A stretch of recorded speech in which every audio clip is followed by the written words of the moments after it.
you really have to do some soul searching and think about how can we change our paradigm about the characteristics or what we think we want from experience in order to get a broader candidate pool, because otherwise we're going to be stuck in a self-fulfilling prophecy. It's going to be a closed loop system.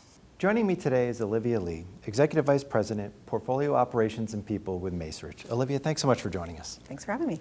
You were on a panel here at REITworks focused on building and sustaining a diverse and inclusive talent pool.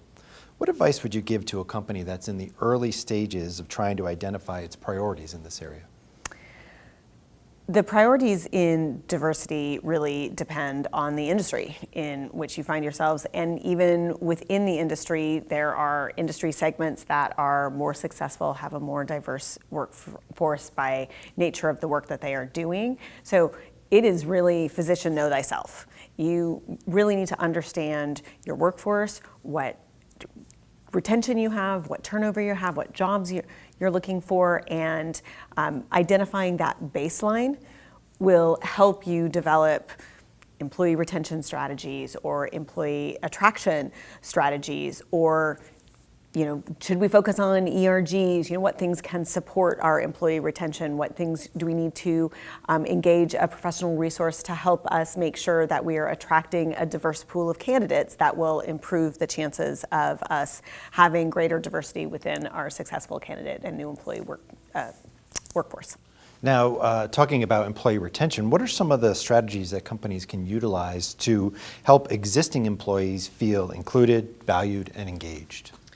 So oftentimes in people and culture, HR, you hear the, if you can see it, you can be it. And it really is most often used in job title, promotion, and it is certainly applicable in that area, but it is also applicable in the engagement arena. So some of the things that we have done, we've put together employee panels to talk about specific affinity groups' experiences at Macerich, like Black at Macerich or Out at Macerich.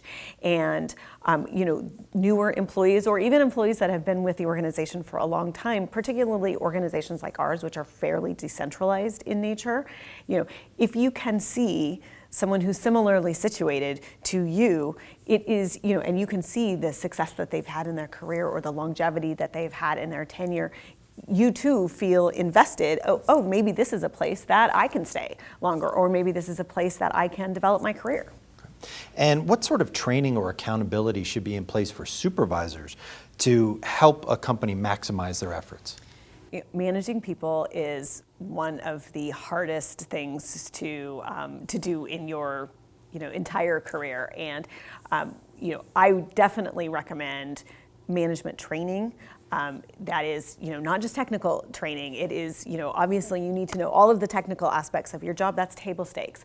But learning how to get the best out of the people that roll up to you, learning how to get the best out of even, your collaboration partners. There are positions of authority and positions of influence. And, so finding either a professional partner or an online partner, there's some great virtual and online tools for management training that will help emerging professionals develop those skills.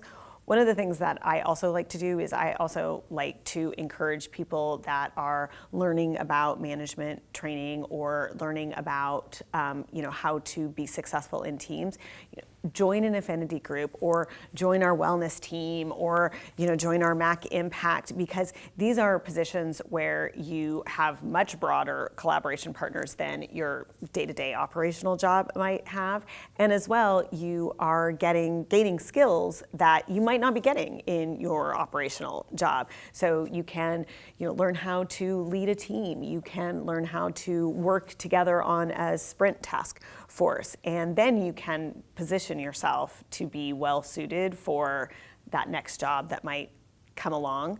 And doing all of these types of things really promotes that sort of diversity of experience within the organization that puts all of our employees in the best place for career development.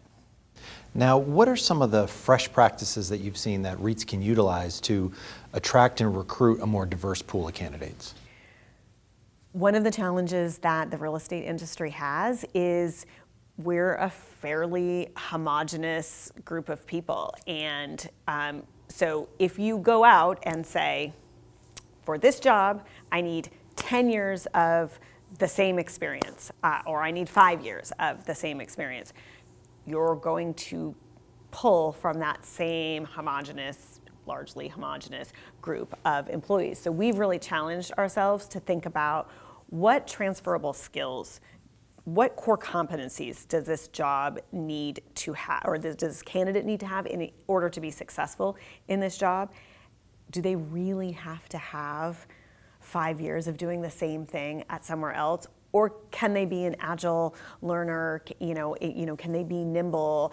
And will those core competencies translate to success? So, you really have to do some soul searching and think about how can we change our paradigm about the characteristics or what we think we want from experience in order to get a broader candidate pool, because otherwise we're going to be stuck in a self-fulfilling prophecy. It's going to be a closed loop system.